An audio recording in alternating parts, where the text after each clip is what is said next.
വിവാഹശേഷം കുട്ടികൾ വേണ്ട എന്ന് ആഗ്രഹിക്കുന്നവർ പ്രധാനമായും കോണ്ടം അല്ലെങ്കിൽ ബർത്ത് കൺട്രോൾ പിൽസ് എന്നിവ ഉപയോഗിക്കാറുണ്ട്. എന്നാൽ ഇത്തരം മാർഗങ്ങൾ സ്വീകരിക്കുന്നത് ശാരീരിക ബന്ധത്തിലെ തൃപ്തി കുറവിലേക്കും അതുപോലെ ഗുളികയുടെ ഉപയോഗം ഭാവിയിൽ പല പ്രശ്നങ്ങളിലേക്കും നയിച്ചെന്ന് വരാം. ഇത്തരം പാർശ്വഫലങ്ങളില്ലാതെ തികച്ചും പ്രകൃതിദത്തമായ രീതിയിൽ നമുക്ക് ഗർഭധാരണം ഒഴിവാക്കാൻ സാധിക്കും. അവ ഏതെല്ലാമെന്ന് നമുക്ക് നോക്കാം. ഒട്ടും തയ്യാറെടുപ്പുകൾ നടത്താതെയുള്ള ഗർഭധാരണം ഒഴിവാക്കുന്നതിനായിട്ടാണ് പലരും ശാരീരിക ബന്ധത്തിന് മുൻപും ശേഷവും മുൻകരുതലുകൾ എടുക്കുന്നത്. ചിലർ കോണ്ടം ഉപയോഗിക്കും, എന്നാൽ ചിലർ ബർത്ത് കൺട്രോൾ പിൽസ് അഥവാ ഗുളികകൾ കഴിക്കാറുണ്ട്. ഇത്തരത്തിൽ അടുപ്പിച്ച് ഗുളികകളും മറ്റും ഉപയോഗിക്കുന്നത് സ്ത്രീകളുടെ ആരോഗ്യത്തിന് നല്ലതല്ല. സ്ത്രീകളിലെ ഹോർമോൺ വ്യതിയാനം മുതൽ പല ശാരീരിക ബുദ്ധിമുട്ടുകളും ഇതിലൂടെ ഉണ്ടാകുന്നുണ്ട്. എന്നാൽ ഇത്തരം മാർഗങ്ങൾ മാത്രമല്ല, തികച്ചും പ്രകൃതിദത്തമായ ചില മാർഗങ്ങളും ഇതിനുണ്ട്. ശുക്ലസ്ഖലനം നടക്കും മുൻപ് പുറത്തെടുക്കുന്നതാണ് ഒരു രീതി.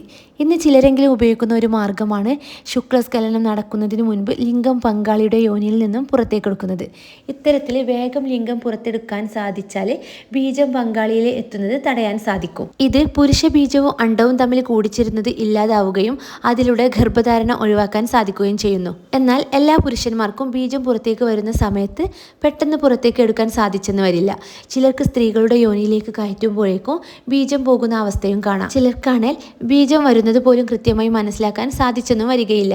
അതിനാൽ ഇത്തരം പ്രശ്നങ്ങൾ നേരിടുന്ന പുരുഷന്മാർ ഈ മാർഗം അധികം സ്വീകരിക്കാതിരിക്കുന്നതായിരിക്കും നല്ലത്. തികച്ചും പ്രകൃതിദത്തവും ഫലപ്രദവുമായ മാർഗമാണ് ആര്യവേപ്പിന്റെ ഇല ഉപയോഗിക്കുന്നതോ വേപ്പെണ്ണ ഉപയോഗിക്കുന്നതോ. പല രോഗങ്ങൾക്കും ഫലപ്രദമായ ആര്യവേപ്പ് നിങ്ങൾ ഉപയോഗിക്കുന്ന ഗർഭനിരോധന ഗുളികകളേക്കാൾ ഫലപ്രദമായി ബീജത്തെ നശിപ്പിക്കുന്നു. ശാരീരിക ബന്ധത്തിന് ശേഷം വേപ്പെണ്ണ ഉപയോഗിച്ചാൽ വെറും 30 സെക്കൻഡിനുള്ളിൽ ഇത് പങ്കാളിയുടെ ശരീരത്തിലെത്തിയ ബീജത്തെ നശിപ്പിക്കുന്നു.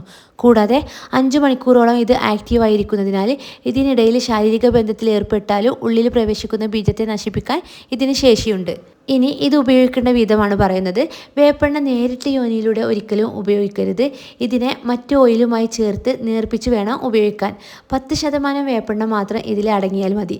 ഇത്തരത്തിൽ തയ്യാറാക്കിയെടുത്ത മിശ്രിതം ശാരീരിക ബന്ധത്തിന് മുൻപ് യോനിയിൽ പുരട്ടണം. അതുപോലെ ശാരീരിക ബന്ധത്തിന് ശേഷവും ഇത് പുരട്ടുക. ഇത് ഗർഭധാരണം തടയുന്നതിന് സഹായിക്കും. പണ്ടുകാലം മുതലേ ഗർഭധാരണം തടയാൻ ഉപയോഗിച്ചു വരുന്ന പ്രകൃതിദത്തമായ മാർഗമാണ് പപ്പായ ഉപയോഗിക്കുന്നത്. ഇതിന് പഴുത്ത പപ്പായ ഉപയോഗിക്കരുത്. പച്ച പപ്പായ ഉപയോഗിക്കുന്നതാണ് കുറച്ചും കൂടെ ഫലപ്രദം. പച്ച പപ്പായയുടെ കുരു എടുത്ത് കഴിക്കുന്നത് ഗർഭധാരണം ഒഴിവാക്കാൻ സഹായിക്കും. ഇതിന് ശരീരത്തിൽ പ്രവേശിക്കുന്ന ബീജത്തെ നശിപ്പിക്കാനുള്ള കഴിവുണ്ട്. പുരുഷന്മാർ പപ്പായയുടെ കുരു കഴിക്കുന്നത് അവരിലെ ബീജത്തിന്റെ കൗണ്ട് കുറയ്ക്കുന്നതിനും കാരണമാണ്. ഒരു പരിധിവരെ ഗർഭധാരണം തടയാൻ സഹായിക്കുന്ന ഒരു മെത്തേഡാണ് ഡേറ്റ് നോക്കി ശാരീരിക ബന്ധത്തിൽ ഏർപ്പെടുക എന്നത്. ഇതിന് ആദ്യം ആർത്തവം എന്ന് ആരംഭിക്കുന്നു എന്ന് ശ്രദ്ധിക്കണം. ആ ദിവസം കുറിച്ചു വെക്കണം. നിങ്ങളുടെ ആർത്തവം ആരംഭിച്ച് 8 ദിവസം മുതൽ 19 വരെയുള്ള സമയം എന്നത് ഗർഭധാരണത്തിന് കൂടുതൽ സാധ്യതയുള്ള ദിവസങ്ങളാണ്. അതിനാൽ ഈ ദിവസങ്ങളിലെ ശാരീരിക ബന്ധത്തിൽ ഏർപ്പെടുന്നത് പരമാവധി ഒഴിവാക്കുന്നതാണ് നല്ലത്.